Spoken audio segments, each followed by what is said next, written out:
প্রাণান্তকর চেষ্টা আমাদের আন্দোলনের ফসল হিসেবে নবম পে স্কেল গঠন করা হয়েছে। আমার মনে হয় গত এক যুগের ভিতরে 20 সাল থেকে এ পর্যন্ত নবম পে স্কেল যতবার বলছি, এতবার যদি আল্লাহরে ডাকতাম তাহলে আল্লাহ আমাদেরকে পীর ফকির বানাই দিত। আমরা এতবার নবম পে স্কেল, দেশ স্বাধীনের পরে স্কেল ঘোষণার জন্য এত দীর্ঘ সময় আর কোনো আন্দোলনের প্রয়োজন হয় নাই।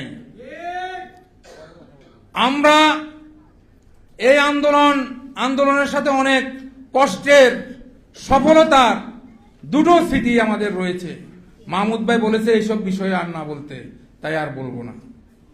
আমি শুধু বলবো আর একটি মাত্র কর্মসূচি দেব, যেই কর্মসূচির মাধ্যমে বৈষম্য মুক্ত পে স্কেল আদায় হইতেই হবে।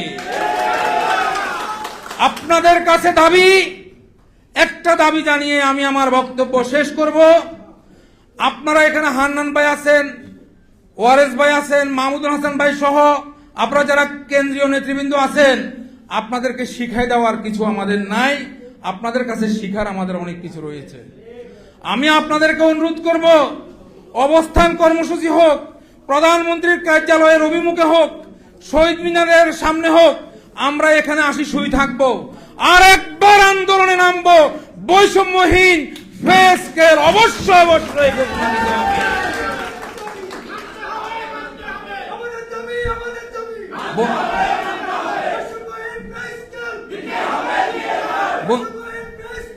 বন্ধুগণ, আমার এই দাবি সরকারের কাছে আজকে আর কোনো দাবি করব না, আপনাদের কাছে দাবি রাখছি।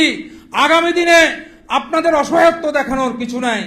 আপনারা মন্ত্রীর কাছে যাচ্ছেন, প্রধানমন্ত্রীর সাথে সাক্ষাৎ করতে চাচ্ছেন, আমরা খুব আশান্বিত হই, কিন্তু তারা আপনাদের প্রতি যে মনোভাব দেখাচ্ছে সেটা দেখলে আমরা খুব হতাশ হই।